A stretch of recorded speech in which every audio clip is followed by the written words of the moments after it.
Welcome to the Talking Texas Rangers podcast. I'm your host, Larry Leese. On today's episode, we're going to take a look at the latest headlines from around Globe Life Field. But first, we'd like to thank our sponsor, Good Rangers. If you're anything like me, you know that good quality meat makes all the difference in your home-cooked meals. That's why I love Good Rangers. They deliver 100% American premium meat and seafood straight to your doorstep. Since I started using them, my barbecues have gone from great to phenomenal. If you're a foodie or just love a good steak, check out Good Rangers. It's a game changer for meal times. That's Good Rangers. And now for our first topic. If there was ever a time for the All-Star break for the Rangers, it's now. After splitting the series with the struggling Detroit Tigers, the Rangers only won one game against the Houston Astros. It looked like the Rangers were about to split the series with the Astros, who blew a 10-2 lead, but relief pitching gave the game back. Instead of having a 5-game lead in the division, the lead is now down to 3 games. With the All-Star game right around the corner, the Rangers desperately need a break to reset and get back on track. After another disappointing bullpen collapse against the Tigers last week, Rangers GM Chris Young had to make a trade to improve the bullpen. He did that when he traded for Kansas City relief pitcher Aroldis Chapman before the Astros series. The Rangers sent pitcher Cole Ragans and minor league outfielder Roni Cabrera to the Kansas City Royals in exchange for Chapman. He did not disappoint, as he was throwing some gas on Sunday afternoon. He should help out the bullpen as a mentor to the young pitchers and close out games for the Rangers. The Rangers are sending quite a party out to Seattle for the annual Midsummer Classic coming up on July 11th. Marcus Semien, Corey Seager, Nathan Eovaldi, Jonah Heim, Adolis Garcia, and Josh Young will be representing the Rangers at the All-Star Game. The Rangers have never sent 6 players to the All-Star Game in franchise history until this year.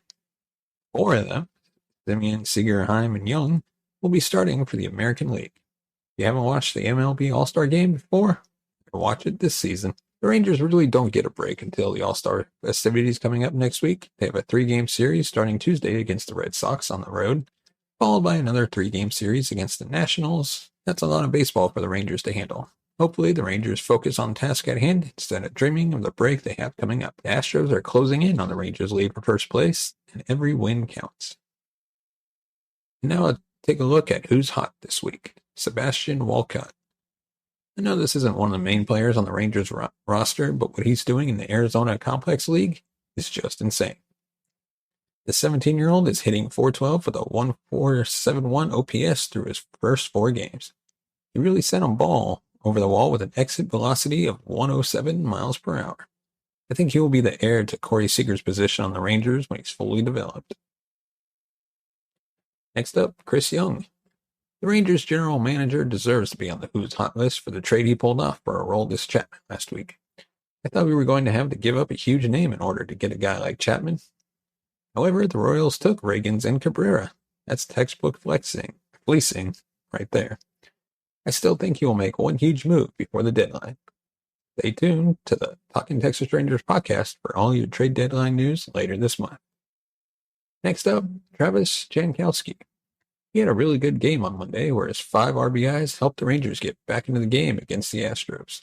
His first home run of the year really came at a good time. The bottom of the 4th, which sparked the rally. Just imagine if the Rangers really did let him go at spring training. They told him he was cut at spring training this year, and the next day they told him to stay. He has really helped out the Rangers this season, playing in the outfield and with his bat.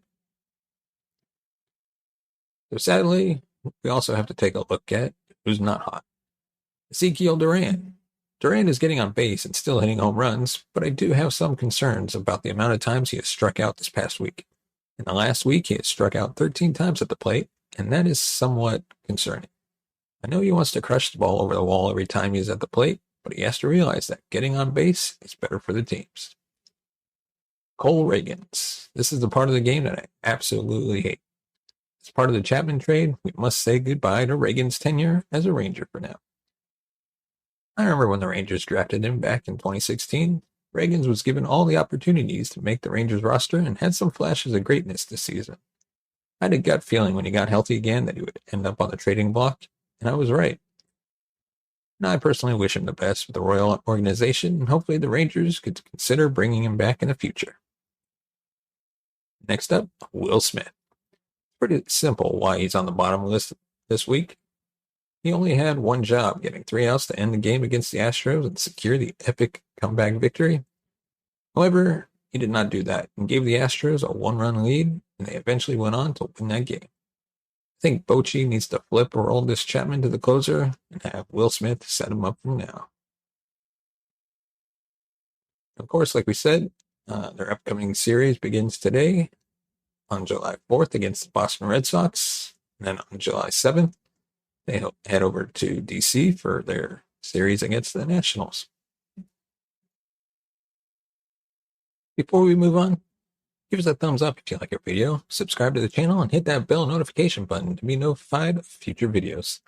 And as always, you can support the channel by buying us a coffee at buymeacoffee.com/TTRangers. Your support helps the channel grow and hopefully take it on the road one day. And now on to our next topic. 5 areas of improvement for the Rangers after the Astros' disastrous series. The Rangers lost 3 of the 4 games in the past weekend's wraparound series against Houston. It was definitely a learning experience for this team, which is a mixture of veterans and young players alike. It was a reminder that while the Rangers still have the lead, the Astros are the team that owns the division. Several players on this team have been in playoff races, but never before as a unit. There are some experiences this team needs to go through to better prepare them, and losing this series in the way they did hopefully will prepare them for the variety of challenges that a playoff race will throw at them. I want to break this series down with 5 areas of improvement for the Rangers to tackle in order to dethrone the Astros as AL West champions. I know the Texas Rangers are now 3 games up in the division and have led the division for much of this season, but the defending World Series champion Houston Astros still own this division. The Rangers are going to have to go through Houston to win it. The Astros are not going to let Texas have this one. They're going to fight with everything they have to win this division. Monday's series finale showed that Texas has the fight in them. They just couldn't finish it off late once again. The worrying thing for Texas is that Houston was missing their best player in Jordan Alvarez and did not get a start from Framber Valdez, who was scratched on Sunday. It did not matter, as Houston still won 3 of 4 and won the game Valdez was scheduled to start. That is definitely concerning for the Rangers. This race is going to go one of 3 ways. Texas responds to these setbacks, gets back on a roll, and wins the division. Second, it's a fight all the way to the end. One of the 2 wins, close race in September. The third way the race could go is if Texas continues to play poorly, gives up the lead, and Houston runs away with it after the All-Star break. It is up to the Rangers players to respond with the same fight they showed on Monday afternoon in these last 6 games before the break. If that happens, then they will go into the break with momentum. The question is now, is it time for Bochy to change bullpen roles like we hinted at previously? Let's dive a little deeper. Aroldis Chapman should be the closer, I think. Will Smith has been awesome in the closer's role this season, but Monday was not a good representation of how good he has been this season. Smith is 14 and 16 in save opportunities, with today's blown save being his 2nd of the season. I'm not wanting to denigrate what Smith has done for Texas, and I still think he's a valuable member of the bullpen. The fact of the matter is that Chapman is, and has been over his career, a better pitcher. The Rangers completed the trade for Chapman last Friday, made his debut on Sunday with a scoreless 7th inning, then pitched again on Monday and pitched a scoreless 8th inning.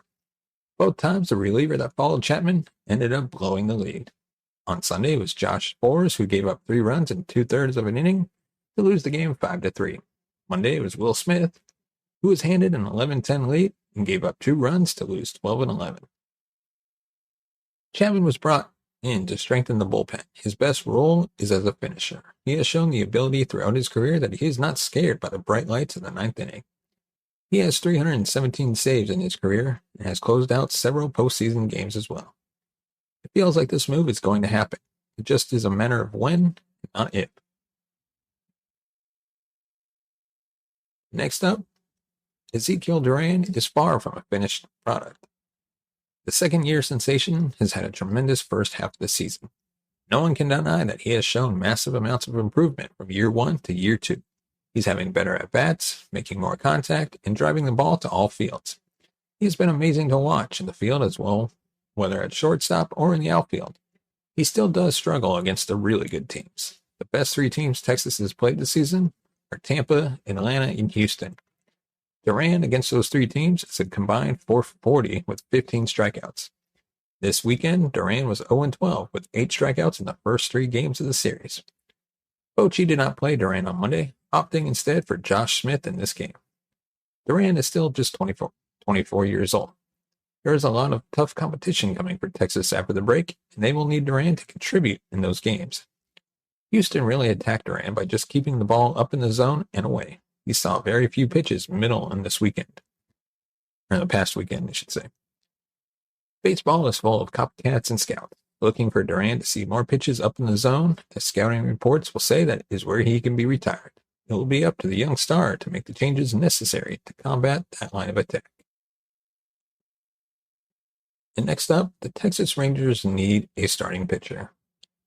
If the Rangers are going to be serious about making a playoff run this season, they will need to trade for a starting pitcher. This is not really about the performance of the staff this past week. Nathan Eovaldi and Andrew Heaney combined for 12 scoreless innings in Saturday and Sunday's games.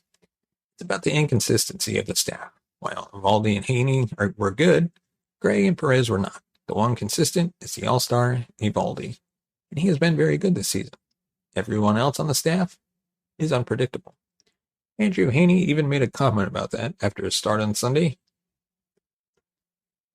He pitched 5 really good innings and then was removed, saying, quote, "As far as going back out there near the end of my last 2 starts, I gave up 2 homers in Chicago in my last inning and a homer in my last inning of the start against Detroit, so I haven't inspired confidence of late." Is that the starting pitching staff outside of Eovaldi and lately Dunning is not inspiring a lot of confidence. Gray did have that confidence prior to the blister issue that caused him to miss a start. Since the complete game loss against the Cardinals on June 7th, Gray has thrown 13 1/3 innings and given up 12 runs in 3 starts. The issue on Monday was Martin Perez and his lack of control over velocity. The Astros had him timed up from the first pitch he threw to the last pitch that Tucker hit out for a grand slam. He was just awful, and that comes after throwing 3 consecutive quality starts. He finished the game pitching just 1 1/3 innings, throwing 57 pitches and allowing 6 runs. It was his shortest start of the season. If the Rangers are going to get back on track, they need the starting staff to consistently pitch deep into the games and give the team a chance to win. Since starting 40-20, the team is now 10-15. That is not a small sample size. It is almost an entire month's worth of games. There are pitchers that could be available at the deadline. Max Scherzer could be had if the Mets continue to struggle. Dylan Cease might or might not be available. The Guardians could trade Shane Bieber. The Rangers need someone who can slot behind Eovaldi and help this team start to string together wins. Right now, the only day the Rangers are almost guaranteed to have a shot at winning is the day Eovaldi pitches. If that does not change, they will not be winning the division, maybe even making the playoffs.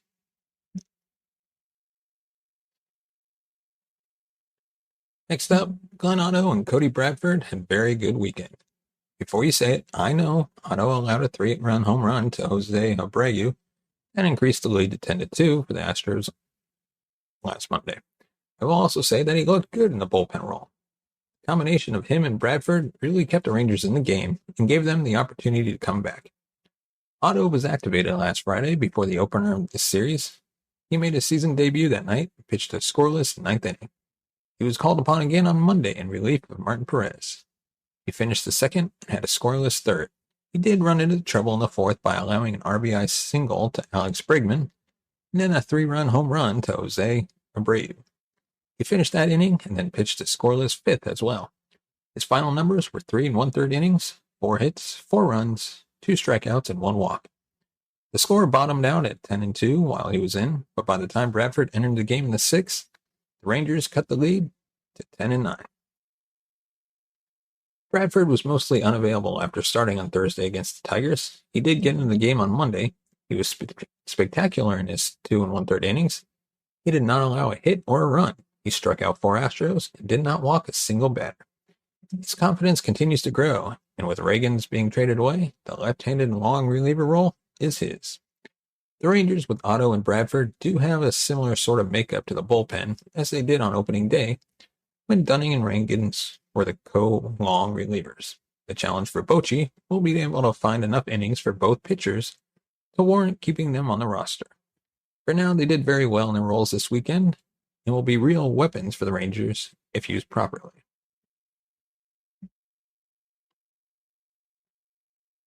The Rangers lost the series and also lost this in the series. This was a huge series for the Astros, just as it was when the Angels took 3 of 4 from Texas in June. In both cases, the Rangers had chances to put some distance between themselves and the teams competing with them. Instead, the Angels narrowed the gap to Texas, and the Astros did the same. The Rangers had a shot to win 3, if not all 4 games. They had a lead in the 6th inning on Friday, a lead in the 8th inning on Sunday, and a lead in the 9th inning on Monday. The team will move on and continue to play, but if they do lose the lead at some point, they will look back at this weekend as the turning point. Like we said, the team now heads to Boston and Washington to finish up the pre-All-Star break games. The character of this team and their resilience is certainly being put to the test. If this team is truly a playoff team, and one that is capable of unseating the Astros as AL West champions, they will go on the road and find a way to win both of these series and go into the break on a high note. Let us know your thoughts on the topics we cover in the comments section below. Is there something we missed? Something we got wrong? Let us know. And now on to our next topic. The Texas Rangers strike the first big trade of the season.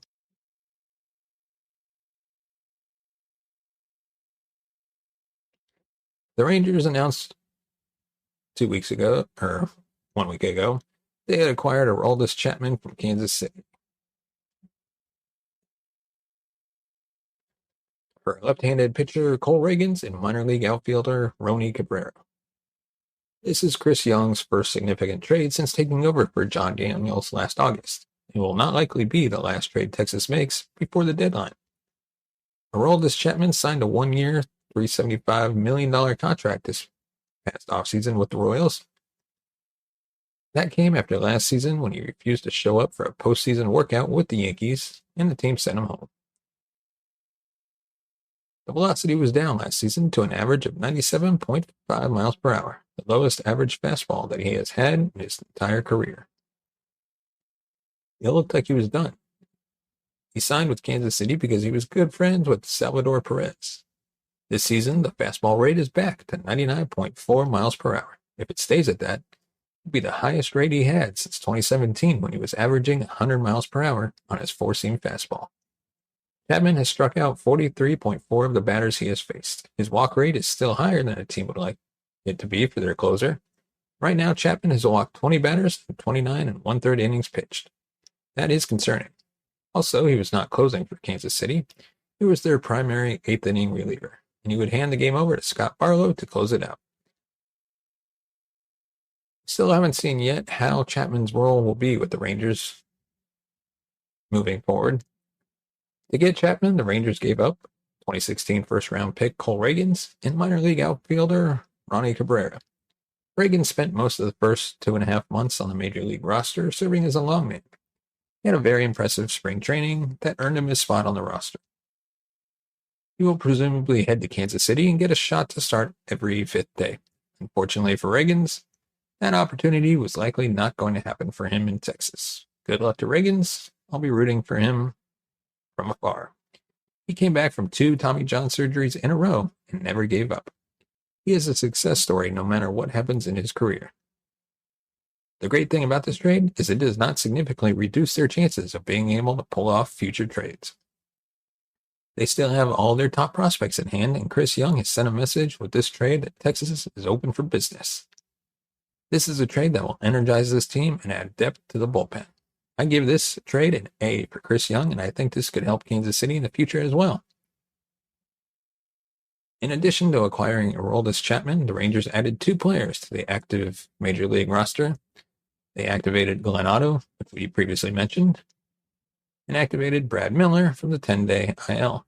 To make room for these two, and likely to Aroldis Chapman, they sent down John King, Yuri Rodriguez, and catcher Sam Huff, all to Round Rock. Otto was being stretched out as a starter while rehabbing in Round Rock. He made 3 starts for Round Rock. He did not have a decision. He had a 2.70 ERA with 14 strikeouts to 1 walk.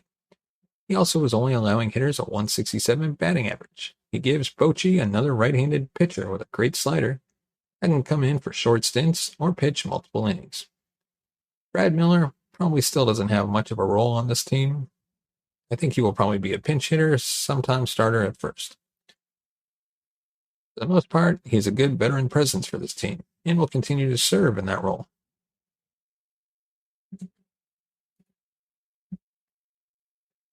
Born in the USA.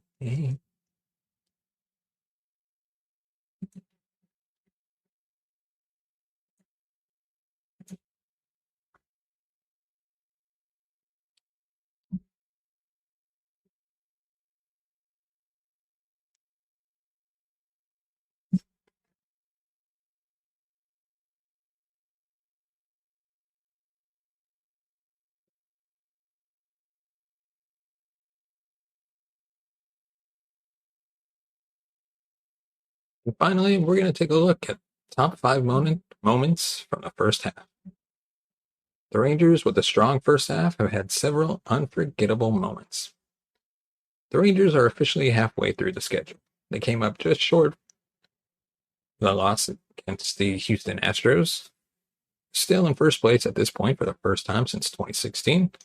They've survived losing their high-paid shortstop for a month and have persevered through losing their ace pitcher for the rest of the season. This team has really come together to be one of the best teams in baseball. Before we get started, I want to take a look back at the best 5 moments of the first half of the season. Starting off with the opening day rally against the Phillies. The sellout crowd was in attendance back on March 30th for opening day against the defending NL champion Philadelphia Phillies. Jacob deGrom was handed the ball in his first start in a Rangers uniform.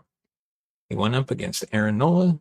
deGrom, while good, did run into issues and was removed in the 4th inning with the score 4-0. Cole Ragans came in and promptly gave up a double to allow the inherited runner to score. It was 5-0 heading into the bottom of the 4th. In the bottom of the 4th, fans were given their first glimpse on how powerful this lineup was going to be.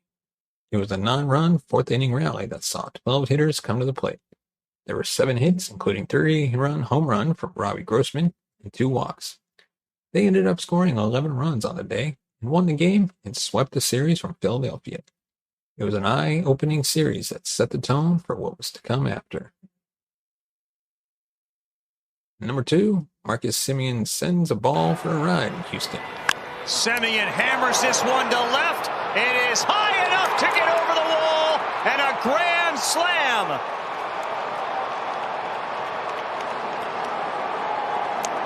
我有几个球真的打得不错。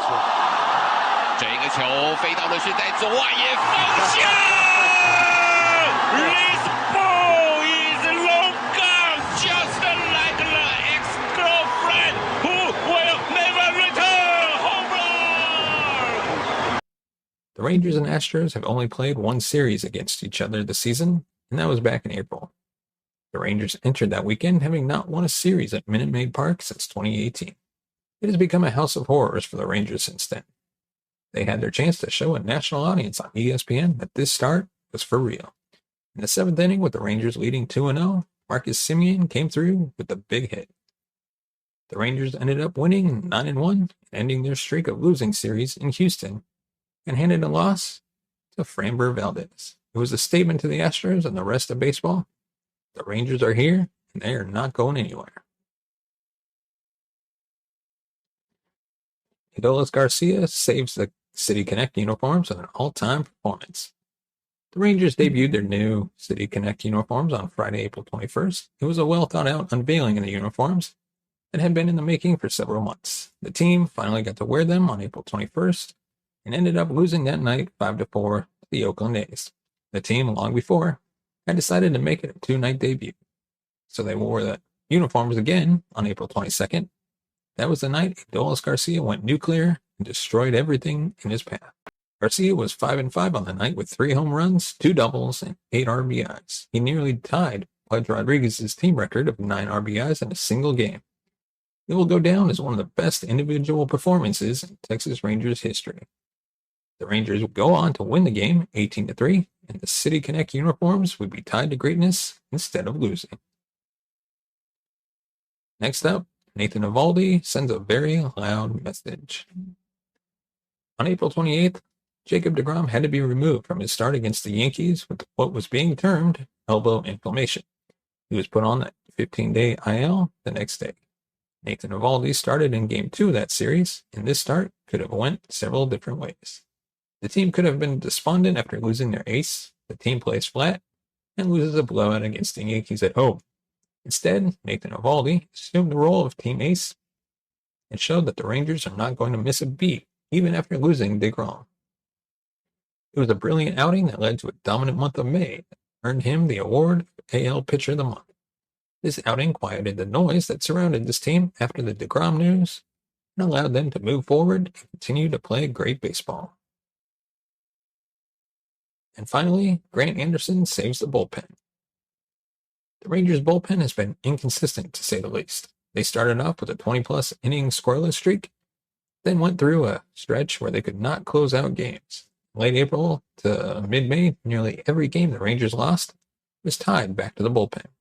They were swept in Cincinnati, and the bullpen played a part in each loss. The team needed someone to step up.